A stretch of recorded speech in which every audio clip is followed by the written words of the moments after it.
बुलढाणा जिल्ह्यातील लोणार तालुक्यात अंतर्गत येणाऱ्या मौजे चिखला गावातील उबाठा शिवसेनेच्या महिला उपजिल्हाप्रमुख संजीवनी वाघ यांना मारहाण झाल्याची माहिती समोर आली आहे। छत्रपती शिवाजी महाराजांच्या पुतळ्याच्या उभारणीवरून चिखला गावात तीव्र वाद उफाळून आला असून या वादाचे रूपांतर हाणामारीत झाले आहे।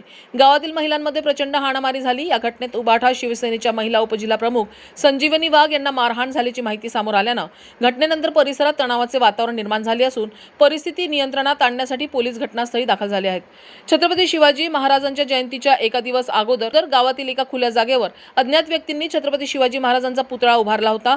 मात्र ही जागा गावातील विविध सामाजिक व कौटुंबिक कार्यक्रमासाठी विशेषतः लग्न समारंभासाठी वापरली जात असल्यानं पुतळा ग्रामपंचायतीच्या जागेत उभारावा अशी मागणी ग्रामस्थांच्या एका गटाने केली होती।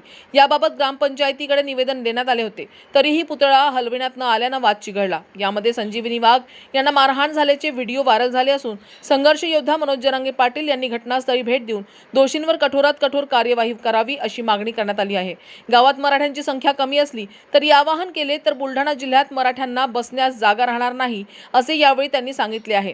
येत्या 25 फेब्रुवारी पर्यंत आरोपीला अटक करून त्यांच्यावर कठोर कारवाई करण्यात यावी अशी प्रशासनाला विनंती केली आहे। अन्यथा 25 तारखेनंतर महाराष्ट्रभर मोठे आंदोलन करण्यात येईल असा इशाराही त्यांनी दिला आहे। यावेळी परिस्थितीवर नियंत्रण मिळवण्यासाठी जिल्ह्यातील पोलिसांचा फौजफाटा मोठ्या प्रमाणावर तैनात होता। या घटनेच्या निषेधार्थ जिल्ह्यातील विविध ठिकाणी बंद पुकारण्यात आला आहे। तर यावेळी परिस्थितीवर नियंत्रण मिळवण्यासाठी जिल्ह्यातील पोलिसांचा फौजफाटा मोठ्या प्रमाणावर तैनात होता।